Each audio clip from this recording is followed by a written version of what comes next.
that you understand that goblins are like really fucking gross creatures, which is why nobody wants to deal with them, because they're a lot worse than like dragons and stuff like that.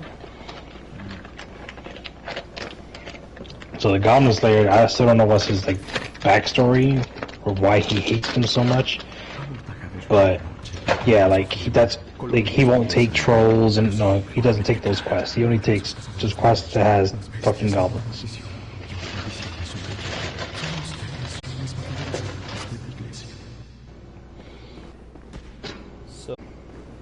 Blood Echoes, I don't want to lose, so I'm trying to level up. I must kill White Man.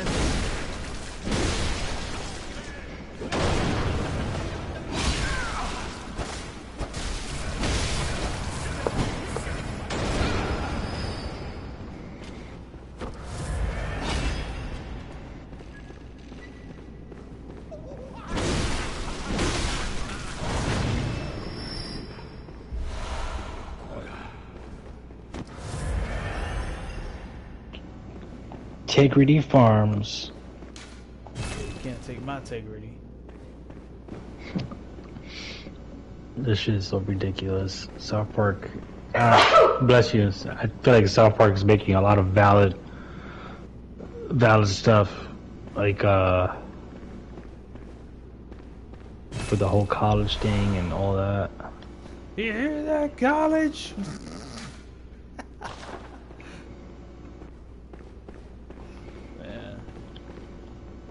I mean, they had a point there.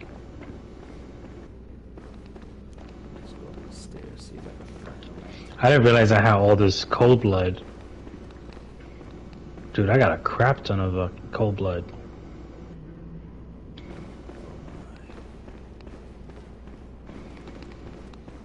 Oh, hello, rats.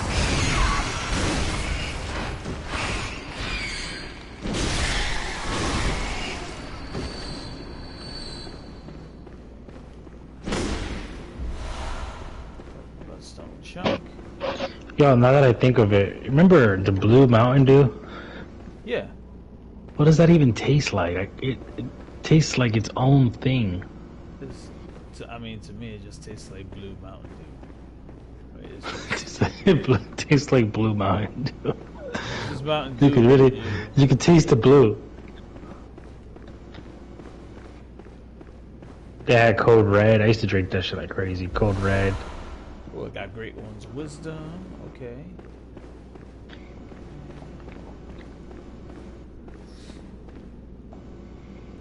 Alright, so there's someone here.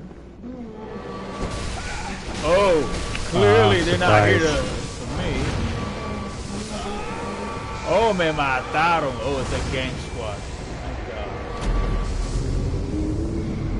God. I walked into a whole ass nightmare.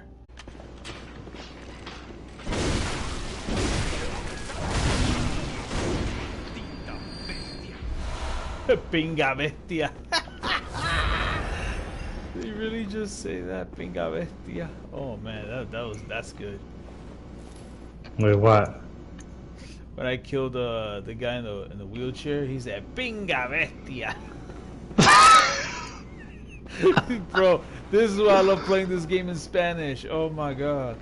You know what? Let me go down the stairs. Alright, I'm finally heading there now. This is one door. ¿Eres un cazador? Bueno, eso es muy extraño. Hold on. ¿Oyes el sonido de la campana? Mentiroso. Esa mezquindad será tu perdición. No encontrarás las bestias que buscas aquí. Vuelve a tu cacería. Y si tienes la oportunidad, deja atrás esta noche. Lugares que es mejor no tocar. Secretos que es mejor olvidar. Tenlo presente. Es mejor que algunos lugares permanezcan intactos y que algunos secretos permanezcan ocultos.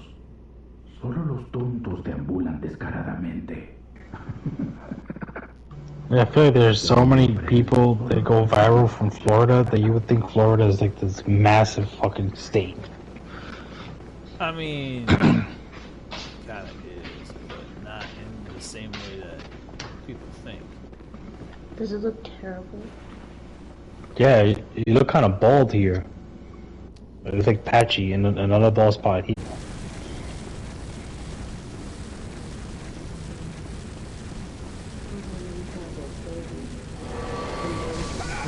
Let's try this again.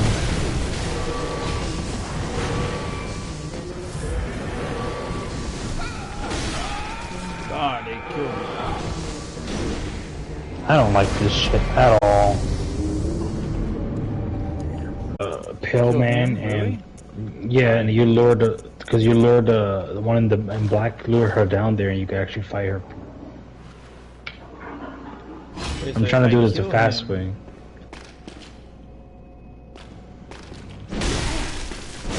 Because then you got a whole space downstairs away from the one that's spamming.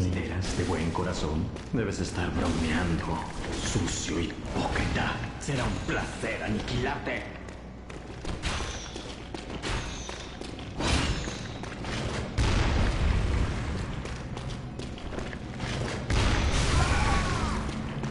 Very fun.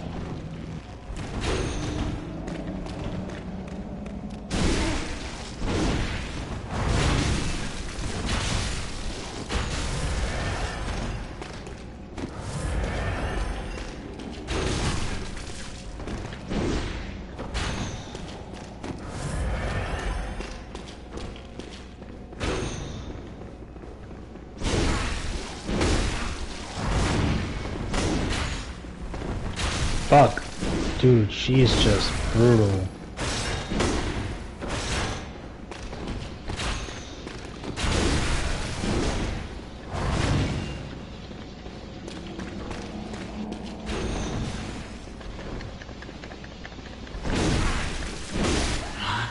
Alright, I killed him. Eres diferente al The guy resto. downstairs. At least. Otro perverso, hipócrita, manchado de sangre. Simon Snow.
Chúpala. There we go. Much better. That was much better.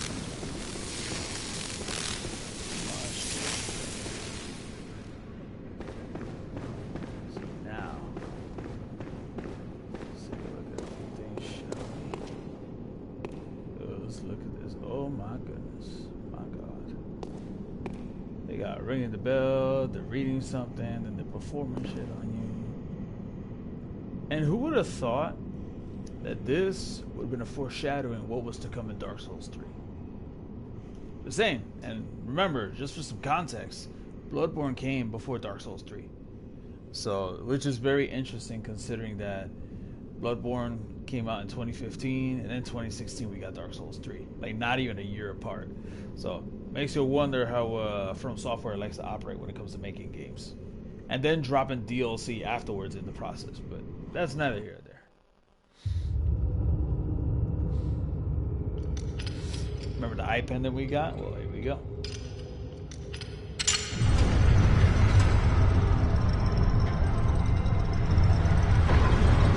Interesting how just a practical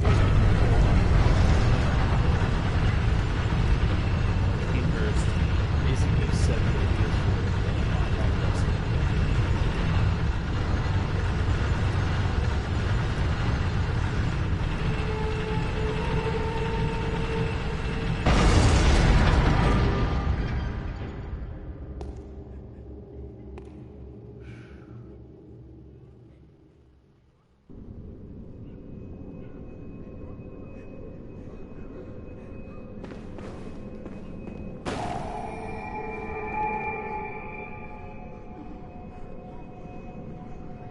I'm not sure if I want to actually go there right now.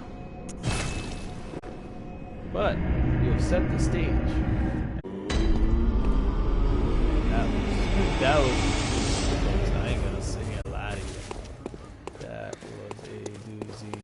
That was quite a doozy, folks. So, in case you guys are wondering what kind of gear I'm rocking right now, so let's also look into a little bit of lore on the stuff I'm using. So, for example, I got pizza cutter, whirling jigsaw, right?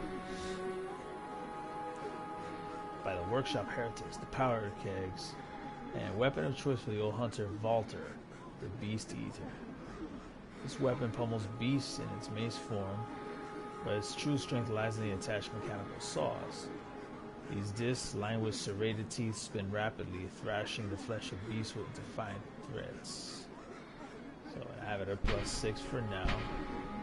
So, and of course, as you can see, I added a rapid poison effect, extra physical attack. So, you know, that way it gives a little extra boost to that. Then you have, obviously, the Holy Blade by the Healing Church Hunters. It said that the silver sword was employed by Ludwig, the first hunter of the church, horse guy that we defeated a couple episodes ago. When transformed, it combines with the sheath to form a great sword. The Healing Church workshop began with Ludwig and departed from old German's techniques to provide hunters with the means to hunt more terrifying beasts, perhaps things still worse. But then, see, that makes us wonder what happened to Ludwig the suddenly he became this giant horse. Which is something I find I'm actually curious about myself. Like, how did he turn into a horse guy if he used to be part of the Healing Church workshop? Interesting. He departed from German's techniques, so like there was something brewing there. Oh no! Actually, my regular cannon is stronger, oddly enough. But alright, the cannon. Large prototype firearms, the heretics. Use of this weapon is equivalent to toting a mountain cannon, complete with ridiculous weight, staggering kick, lavish use of quicksilver bullets into battle. Such a monstrosity was doomed from the start, and indeed its development was cut short. Yet against impossibly gigantic foes, it might just be a thing. But you also have this guy, the church cannon, the other guy that I've been using so far. Oversized weapon used by Healing Church, a type of cannon that fires with a curved trajectory and creates an explosion upon impact. Designed for use by brawny men with deteriorated brains, not just for any ordinary hunter. But the men lacked the wits to effectively operate firearms, and the weapon was quietly ushered into permanent storage. I guess they didn't like the idea of, like, you know, curved shot instead of a straight shot. But I mean, either one works, you know. Of course, I got the repeating. How's your game going? So, right here, typically used by healing church hunters. Crafted with mostly metal parts exhibiting a complex design, the repeating pistol fires 2 shots. Is Bloodborne your main game you play mostly? Just recently, you know, just on the weekends. Making a ravenous consumer of quicksilver bullets. Should be used sparingly compared to its workshop counterpart, the trump card in one's arsenal. See, I like this gun because it actually helps with quick counters. But, as you've seen, you better be quick about it. Or like the Iron Maiden song goes, be quick or be dead. So there's that. Now, check this out. Have you ever tried DBD, Phasmo, or Valo? So you have the Cainhurst helmet. Silver helmet worn by the royal guards who protect Annalise, Queen of the Valbloods at Cainhurst Castle, which we'll eventually get to. This paper-thin silver armor is said to deflect blood of ill intent and what allows the royal guards to capture prey for their beloved queen, so that one day she may bear a child of blood. So, and this goes on to something that's going to be later in this story. Also, I may have mentioned it vaguely. If you notice the design, this would be design that will eventually be used for Yuri of Londor in Dark Souls 3. You know, with the Sable Church and all. And given that it's silver, Sable is similar to the color silver. So, there you go. And then notice the beak build type design and everything. And the hair. Yeah, this is definitely a good template for what would be Yuri of Londor. Let me see what I have for my armor. I got the Yargul Blackguard. Thick black pullover worn by hunters of the Unseen Village. Hunters of Yargul answer to the village's founders, the School of Mensis. So them human trafficker looking dudes, this is what they wear from Yargul. And they work for the School of Mensis, so oh boy, that's gonna be fun. Hunters in name only. These kidnappers blend into the night wearing this attire. Designed primarily to defend from physical attacks, the binding of thick rope serves both to protect its wearer and restrain its foes. The Constable's Gloves. Once upon a time, a troop of foreign constables chased the beast all the way to Yharnam, and this is what they wore. The constables became victims of the beast, except for one survivor, who in turn devoured the creature whole, all by himself. This fable is a favorite among Yharnamites, who are partial to any stories of pompous, intolerant foreigners who suffer for their ignorance. It makes the blood taste that much sweeter. Last one. The Harrow trousers. So, you know, for this guy, a little fashion shows going on, kind of dressed like a hobo on this. Certain church hunters obfuscate their identities and slip into the nooks and crannies of the city. This is the garb that allows these harrowed individuals to go unnoticed. These hunters are keen to early signs of the scourge, serving as first line of defense against its outbreak. Or perhaps when the time is ripe, they find signs of the scourge where there is none. It just goes to show that corner beggar is not always who he seems. And this is true. As someone that works in retail, in customer service particularly, especially in the area where my workplace is at, this is a lot of homeless people. I'm not going to sit here and sugarcoat it. But not all of these hobos are like these brainless zombie slobs. Some actually got work. They work for a living. They just happen to live in their car because cost of living in Tampa right now is ridiculous. But also, yeah, they're learning that some of them, you can learn some stuff from them. You know, so next time you see a hobo, don't assume that they're all stupid. Some of them along the way had some bad luck. They had a decent hand, and then when they pulled a card, that card turned out to be a freaking trash can for them, and then they hit hard times. And anyone realizing that since 2008, the U.S. has been on some hard times, well, but in the process, you got all these beautiful people, you know, that otherwise you'd be, you know, not thinking much of them, and you end up finding out that they're not always what they appear to be. Some of them may even turn out to be blessings in disguise, and you'll never know it. So, there's that. And that's my current gear setup.